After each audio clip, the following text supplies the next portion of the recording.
This country is rich with awful things to say about everybody. There's a slur for you and a slur for me, more than one. And because we're terrified of dealing with them head on, we've made them just as easy to warp and defang. Ask anybody who has played HQ Trivia. HQ is the 12-question smartphone fad that has turned Americans into daily quiz junkies. And in any given session, a stumper might come along that wipes out a huge number of players. On November 14th, nearly half the players misidentified the proper spelling of embarrassed. These apocalyptic decimations so impress HQ's host, Scott Rogowski, that he practically bursts with glee. Savage question, he'll exclaim. All Rogowski means is that one was hard, but in a hyperbolically ruthless, take no prisoners sort of way. That question wasn't here to make friends. That's a pretty drastic drift from the original troublesome application of savage by civilized white people to American Indians and Africans Americans. Now it's a mic-dropping macro-aggression. Savage is a trait that might get you into business school or retweeted 10,000 times. It's what a kid might say after somebody does something awesome or gnarly or fierce. Oh, that's savage. It's the skate park, it's the high school cafeteria, it's the YouTube comments section. Savage doesn't care about convention, parameters, or propriety. In January, Judge Rosemary Aquilina sentenced the serial molester and former sports physician Larry Nassar to up to 175 years in prison. She ran the week-long sentencing hearing, during which more than 150 women delivered victim impact statements directly to Nassar in a flamboyantly sympathetic and confrontational style. After throwing the book at him, Judge Aquilina said, "I just signed your death warrant," and a Twitter user noted that Aquilina's temerity made her a #savage. In its expanded usage, savage glorifies the imagined wildness that the word once sought to quarantine. But the moral corralling persists. During his State of the Union address last month, President Trump saluted the visibly aching parents of two slain teenage girls by equating their killers with the average undocumented immigrant. He said, 6 members of the savage MS-13 gang have been charged with Kayla and Nisa's murders.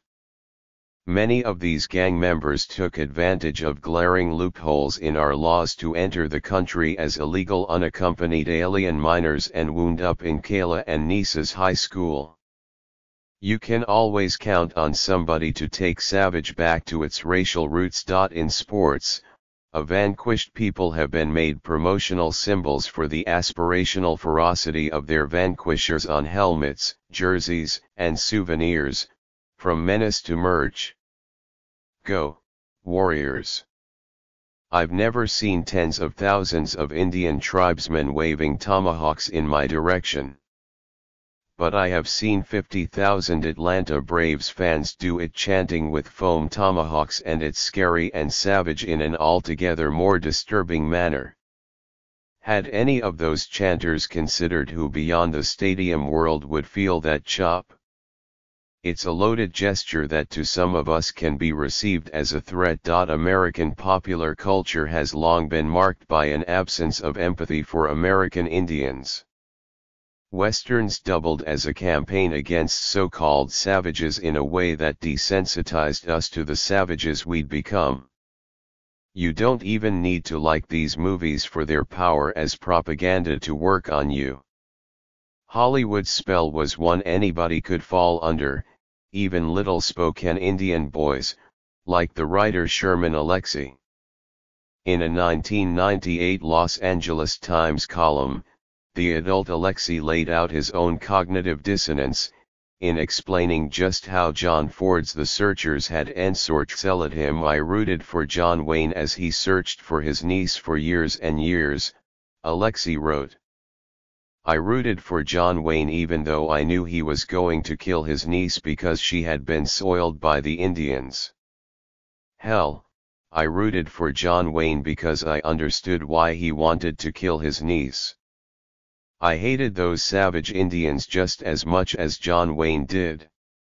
If that's the effect Westerns could have on an American Indian, imagine the pride a white kid might feel in seeing Wayne, in movie after movie, outrun and defeat assorted Indian tribes, who sometimes weren't even the main villains so much as existential ones, and were typically played by white actors. That's really what's vexing. You are what white American English speakers say you are. The young black and Hispanic men who in 1989 were accused of bludgeoning and raping a white woman in Central Park were dubbed the Wolf Pack. The New York Daily News ran a notorious headline about the victim, Wolf Pack's prey, female jogger near death after savage attack by roving gang. There, Savage appears to capture the true barbarity of the crime. But alongside the rest of that animalizing language, it winkingly indicts the accused who were teenagers not only for being criminals but also for being black. In the media at the time, their blackness was made to seem inextricable from their presumed criminality. In 2002, all 5 of their convictions were vacated after a convicted rapist confessed to the attack. To the wider world, the case introduced the word wilding, an offshoot of savage, and an atmospheric description that felt more damning. Episodes of poor, minority youths roaming the streets looking for trouble is how it's put in the publisher's description of Natalie Byfield's 2014 book Savage Portrayals, Race, Media, and the Central Park Jogger Story. But wilding has always struck me less as a descriptor of behavior and more as a presumptive state of mind, a fever. Whatever ugly force seized the young Salem witches in Arthur Miller's The Crucible had supposedly gripped those boys. Of course, one person's wilding would just have been a typical group of teenagers to someone else. Wilding took advantage of a pre-existing history of the black savage as violently oversexed, particularly when that lust was trained or when there was fear of its being trained on white women. There are other savage offshoots, like Monster and Beast, and they've been repurposed, first in black culture, then in American culture at large. When a black person is acting up or showing off, somebody might say she's wildin' out. In sports, an athlete who really takes it to another level has entered beast mode, which happens to be the nickname of the former Seattle Seahawks superstar Marshawn Lynch. He's with the Oakland Raiders now.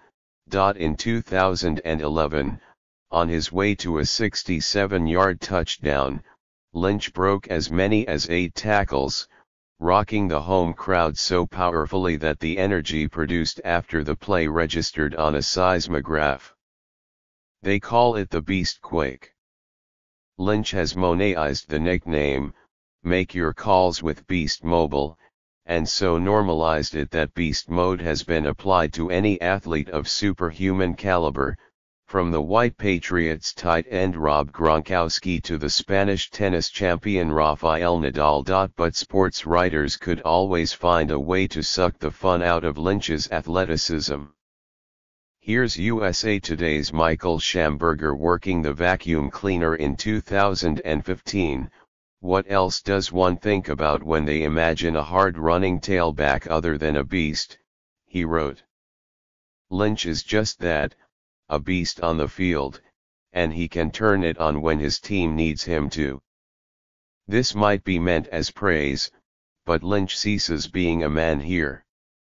He's equipment. So there is something striking about black cultures taking on savage as a concept, sapping its dehumanizing intent and allowing enough elasticity to include adventurous joshing and self-aggrandizing threat from two black men starring in a very popular Jumanji reboot whose subtitle is Welcome to the Jungle, to the romance series Addicted to Savage, a hood love story, to the 25-year-old Atlanta rapper Shea Ben Abraham Joseph, who makes grim, chart-topping music as 21. Savage. Rihanna's 2016 hit Needed Me is a masterclass in cold-blooded womanism whose chorus culminates with her singing "Didn't they tell you that I was a savage?" And yet while all this feels crucial to expanding the parameters of savage and detoxifying it, none of the reappropriation transcends the word's persistent dirtiness. That old meaning of savage is still aimed at its original targets. In late January, the Cleveland Indians became the latest sports team to phase out its notorious Indian logo. His name is, well, Chief Wahoo, a grinning, Redskins Sambo-esque caricature that has been with the team since the 1940s. The fight to disappear it turned farcical when, in 2008, Cleveland's ballpark got a new corporate name. Could a team with that logo really play at a place rebranded Progressive Field? It's a serious watershed that underscores the impossibility of rebranding Savage. What pleasure is there, really, to be had in a sport played with somebody else's trauma?